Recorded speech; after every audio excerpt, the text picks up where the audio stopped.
कश्यप ऋषि कौन थे? कश्यप ऋषि वैदिक धर्म के एक वह महान ऋषि थे जिन्हें इस सृष्टि का सृजनकर्ता माना जाता है।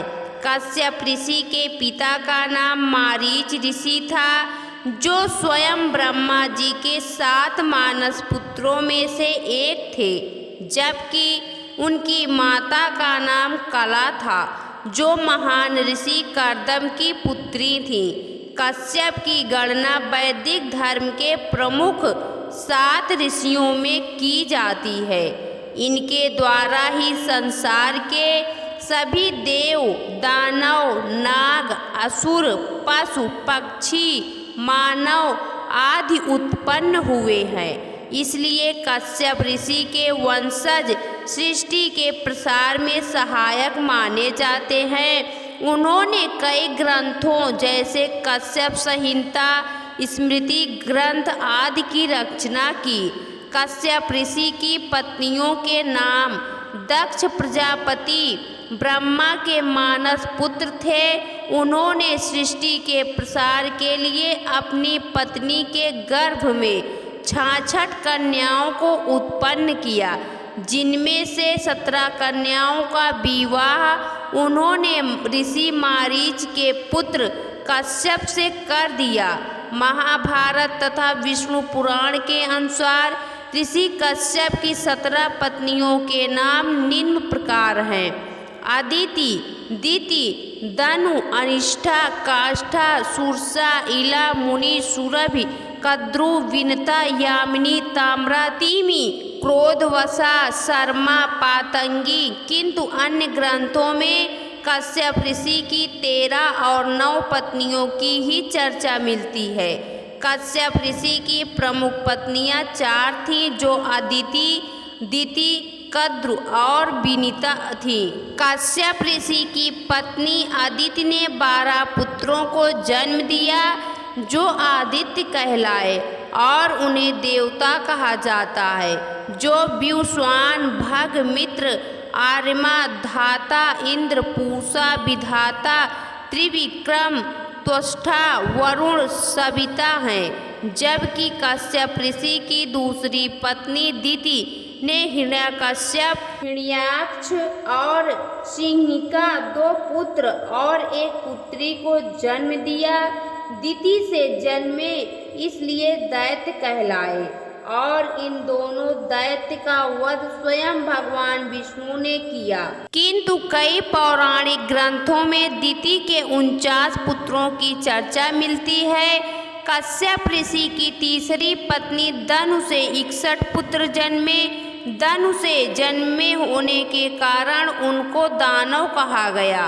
कद्रु से 1000 नाग पुत्रों ने जन्म लिया, तो वनिता से गरुण और वरुण ने जन्म लिया, जो भगवान विष्णु और सूर्य देव की सेवा में समर्पित हैं। इसके अलावा ऋषि कश्यप की अन्य पत्नियों से भी मनुष्य, गंधर्व, जलचर, वनस्पति, नभचर, नाग, सांप, बिच्छू, जानवर, कीड़े सभी जन्मे। कश्यप ऋषि सृष्टि के सृजनकार हैं। उनके द्वारा ही देव, दानव, नाग, असुर, मनुष्य, पशु, पक्षी, वृक्ष, लताएं आदि उत्पन्न हुए। इसलिए उनसे संबंधित कई कथाएं प्रचलित हैं, जिनमें से यहाँ कुछ वर्णित हैं। ब्रह्मा जी ने कश्यप ऋषि को श्राप दिया। एक बार कश्यप ऋषि ने एक बड़े यज्ञ का आयोजन किया था। यज्ञ में लगने वाली सामग्री की पूर्तता के लिए उन्होंने वरुण देवता का आह्वान किया और वरुण देवता ने कश्यप ऋषि को एक दिव्य गाय दी और साथ में यह भी कहा कि यज्ञ समाप्ति के बाद वो उस गाय को अपने साथ ले जाएंगे। कुछ समय बाद यज्ञ समाप्त हो गया और वरुण देव उस गाय को लेने आए, तो कश्यप ऋषि ने उस दिव्य गाय को देने से मना कर दिया। तब वरुण देव ने यह सारी बात ब्रह्मा जी को बताई। तब ब्रह्मा जी ने स्वयं कश्यप ऋषि को कहा कि वह वरुण देव को उनकी गाय वापस दे दें, किंतु कश्यप ऋषि ने ब्रह्मा जी की बात मानने से इनकार कर दिया। तब ब्रह्मा जी ने क्रोध में आकर कश्यप जी को श्राप दिया कि आपने इस गाय के लोभ में अपनी बुद्धि को भ्रष्ट किया है, अतः तुम पृथ्वी लोक में गोपालक के रूप में जन्म लोगे। श्राप सुनकर कश्यप ऋषि को अपनी गलती का एहसास हुआ और ब्रह्मा जी से क्षमा मांगी। तब ब्रह्मा जी ने श्राप को परिवर्तित करते हुए कहा कि तुम्हारा जन्म यदुवंश में होगा और स्वयं भगवान विष्णु तुम्हारे पुत्र के रूप में जन्म लेंगे। इस प्रकार ऋषि कश्यप ऋषि ने वासुदेव के रूप में जन्म लिया और भगवान श्री हरि विष्णु ने श्री कृष्ण के रूप में उनके घर जन्म लिए। कश्यप ऋषि ने भगवान शिव को दिया श्राप। दो भयानक राक्षस माली और सुमाली ने भगवान शिव को प्रसन्न करके कई वरदान और सिद्धियां शक्तियां प्राप्त की, किंतु भगवान शिव से मिली हुई शक्ति से वह अहंकारी हुए और उन्होंने देवी देवता की पूजा करने, ऋषि मुनियों को यज्ञ पूजा अनुष्ठान करने पे प्रतिबंध लगा दिया। तब सूर्य देवता ने दोनों को श्राप दिया और श्राप के डर से माली और सुमाली भगवान शिव के पास गए। तब भगवान शिव ने सूर्यदेव पर अपने त्रिशूल से वार कर दिया, जिससे सूर्यदेव मूर्छित हो गए।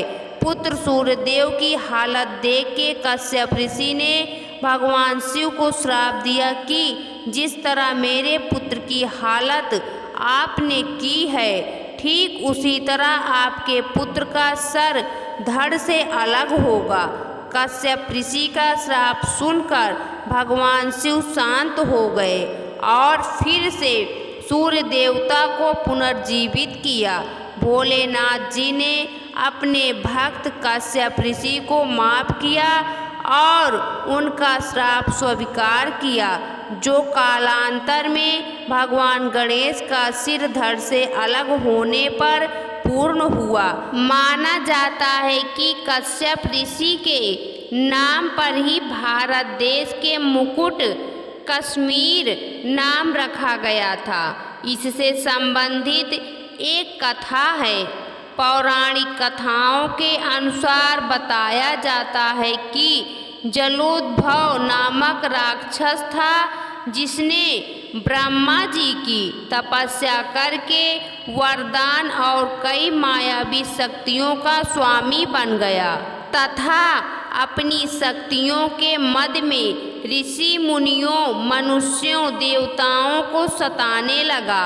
इसलिए देवताओं के आग्रह पर पक्षी रूप में भगवती ने चोंच में पत्थर रखकर उस राक्षस का वध कर दिया और वह पत्थर हरि पर्वत हो गया और महर्षि कश्यप ने सर का जल निकालकर इस स्थान को बसाया था, जिसके बाद से ये स्थान कश्मीर के नाम से अभी तक पहचाना जाता है।